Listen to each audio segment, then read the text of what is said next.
Last night, S-185, a resolution that was co-sponsored by about 90% of the Senate, passed the Senate by unanimous consent. And I'm very grateful to my colleagues for their help in developing this resolution. This resolution expresses the strong support for the United States for our closest ally in the Middle East, Israel. I was joined in this effort by my good friend, Senator Susan Collins of Maine. The two of us worked together to draft this resolution, and we are grateful that so many members, so many of our colleagues joined us in the process, and that is now passed the United States Senate by a unanimous vote. This resolution, first and foremost, expresses our strong support for Israel, recognizing these are extremely challenging times, expressing our support for peace between the Palestinians and the Israelis, and recognizes that the only way that we're going to be able to move forward on the peace process is through direct negotiations between the Israelis and the Palestinians. And that's the only way that we can resolve these long-standing issues in order to achieve peace in that region. The resolution also reaffirms our opposition to the inclusion of Hamas in any Palestinian unity government unless it is willing to accept peace with Israel and renounce violence. You cannot negotiate with someone sworn to bring about your destruction. And therefore, Hamas's inclusion in a Palestinian government is a non-starter for any possibility for peace.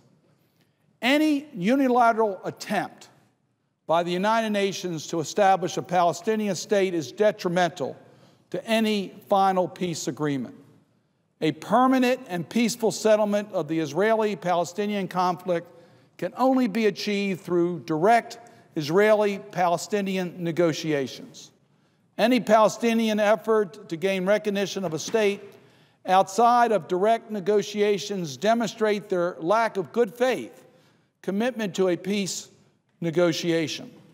Senate is now firmly on record that this kind of action would be directly counterproductive to peace, and if the Palestinians pursue this, it may well have implications for the continued U.S. participation with the Palestinians. Israel has always been willing to come to the peace table for direct negotiations. Quite frankly, it's been the Palestinians which have been dragging their feet for many months, refusing to have the direct negotiations between the parties, which is the only way that that can be accomplished. Lasting peace can only come through that direct negotiations that settle all outstanding issues to the satisfaction of both sides. Obviously, there's going to be give and take. There has to be give and take. There's got to be mutual respect and security, and that requires active participation in peace talks. The two sides can achieve a peace agreement only when they acknowledge each other's right to exist. That's pretty fundamental.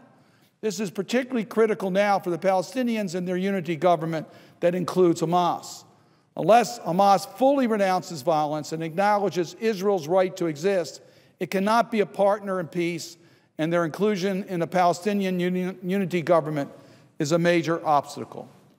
As Prime Minister Netanyahu stated so well in his speech before the joint session of Congress in May, and I quote the Prime Minister of Israel, "I will accept a Palestinian state. It is time for President Abbas," President Abbas, of course, the head of the Palestinians, "to stand before his people and say, 'I will accept a Jewish state.'" It is clear that it's in the interest of all parties that there be two states, the Jewish state of Israel and an independent Palestinian state living side by side with secure borders and peace.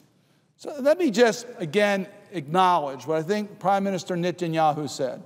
Israel is prepared to acknowledge a Palestinian state. It's time for the Palestinians to acknowledge a Jewish state.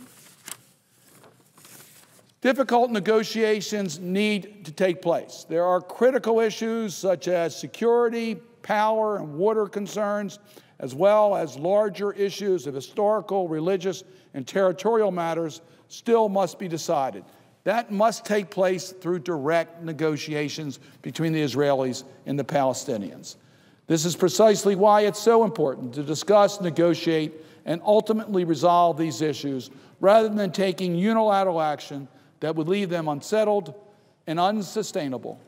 The real and lasting peace will only occur at the peace table, and I am grateful that the Senate has strongly and unanimously gone on record to affirm this approach.